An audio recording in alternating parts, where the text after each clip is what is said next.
Hello once again. Now, this is an outside broadcast brought about by inside disapproval. Now, before I begin my monologue, let me just say this. I've just informed YouTube that I no longer want Premier membership after this month expires. And I also told them why. So it will be interesting to see if the strangulation and shadow banning stops or gets worse. We shall see. Now, the main point of this monologue is this. Not long ago, most rural folk kept a pig, fed it throughout the year and fattened it up, ready to eat and share. Its last journey would be to be led down the garden path to the shed at the bottom of the garden to meet its maker in a temporary slaughterhouse. Being led down the garden path has become a euphemism for trickery and deceit. And I'm sure that we've all been led down the path or the garden path at some point in our lives. In my humble opinion, the West is being led down that garden path of history and is going willingly, being led by the American power elite of questionable characters.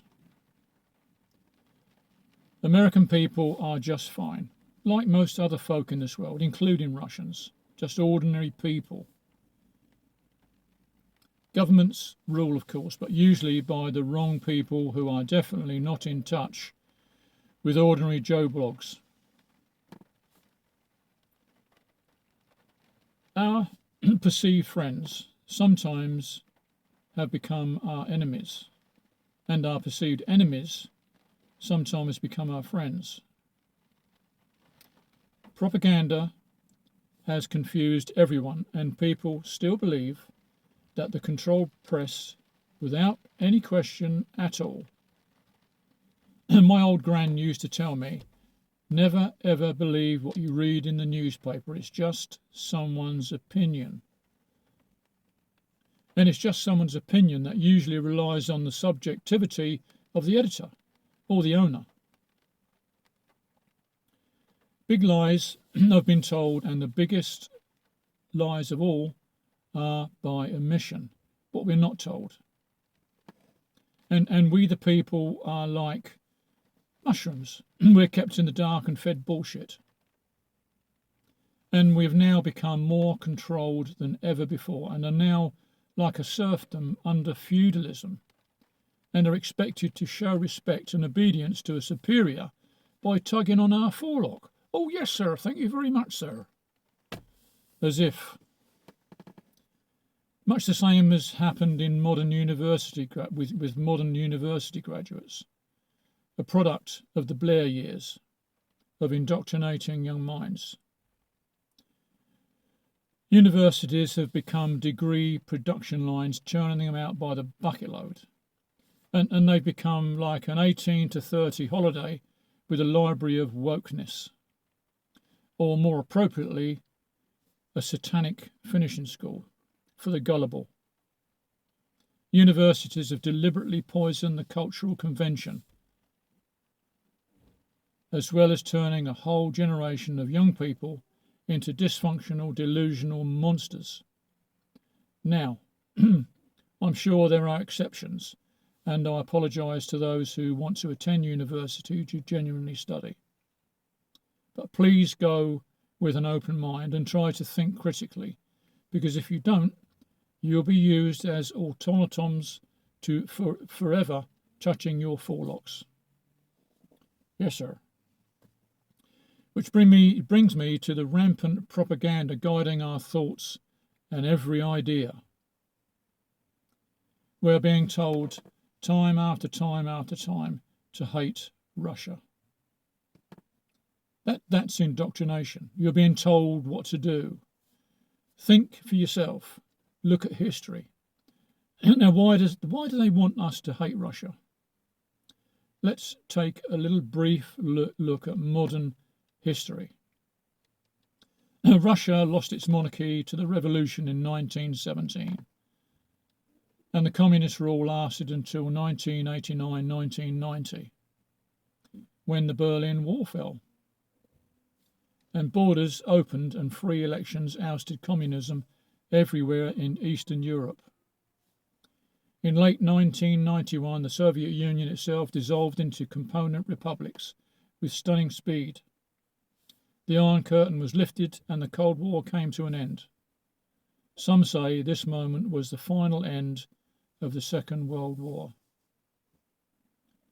Sadly, Russia fell into criminal chaos, and the oligarchs stripped the country of its wealth and fled abroad to New York, Paris, London, and many bought properties there. Some even bought a football club.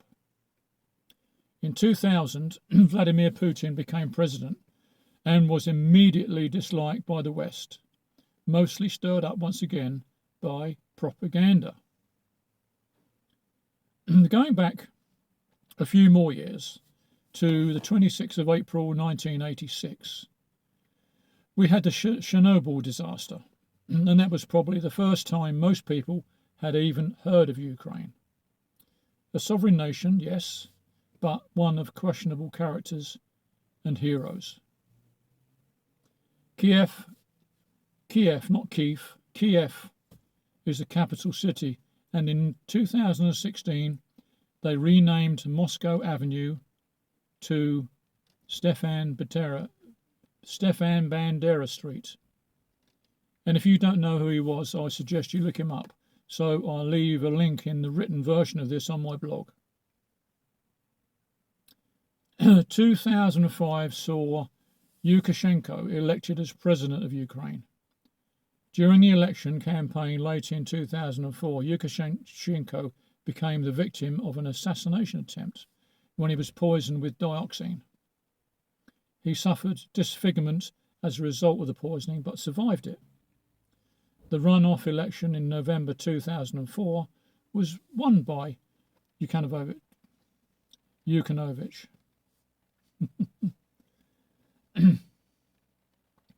But was marred by widespread accusation of election fraud, leading to the Orange Revolution. You need to look that up. And an order by the Ukrainian Supreme Court to repeat the vote. Yanukovych won the revote by a small margin. 2010 saw Yanukovych elected. In 2014, a Ukraine court found former President Yanukovych guilty of high treason and sentenced him in his absence to 13 years imprisonment over attempts to quash a pro-Western uprising. 2014 saw Turkionov elected, who was just an interim president until someone more suitable was selected. And in 2014 it saw Poroshenko elected, but after another relatively short tenure was found to be unsuitable. Poroshenko in 2022 was being investigated for treason in a case that he says was cooked up by his successor, Zelensky. And in 2019, Zelensky was elected.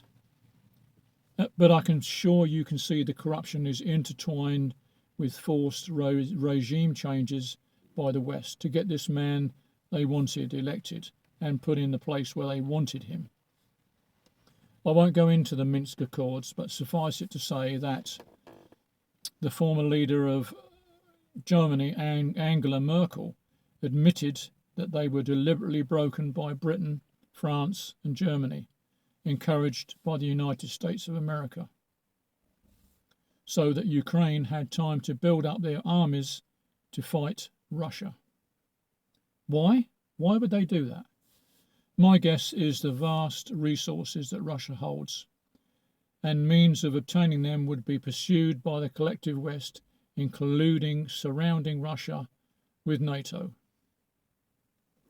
And all of this intimidation was seen by Russia as enough provocation to instigate the military operation in Ukraine. Basically, to get rid of the Azov battalion, which was definitely Nazis. Now that special military operation is coming to a close, but there still is a great deal of saber rattling going on in Britain, France, Germany, and Poland. And America, by the way, now is backing off, and it seems will leave Europe to fend for itself once again. And the outcome will be what it is. But there are far more grave problems in the Middle East. And that is an open tinderbox waiting for a spark. Before I go, I would like to say something positive about Russia as I see it, my opinion now.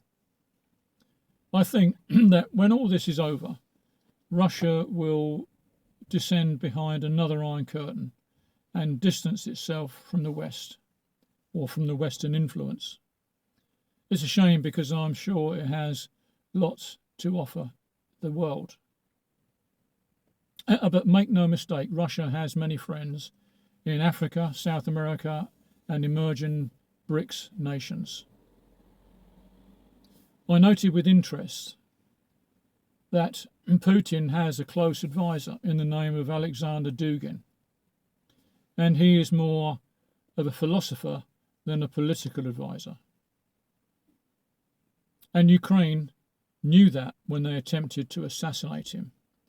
Fate had a big part to play in that because at the last moment, he and his daughter, Daria Dugina, changed cars and she was murdered.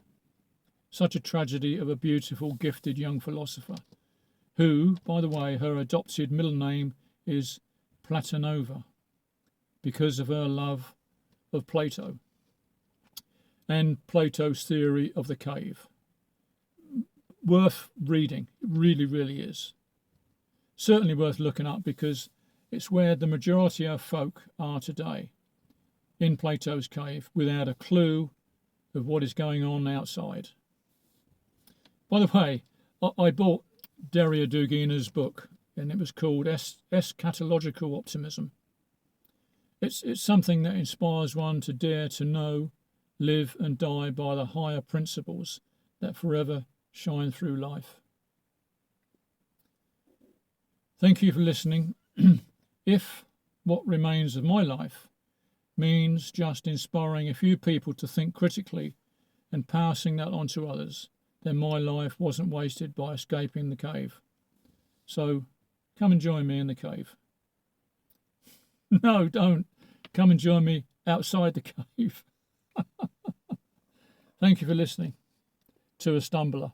Bye.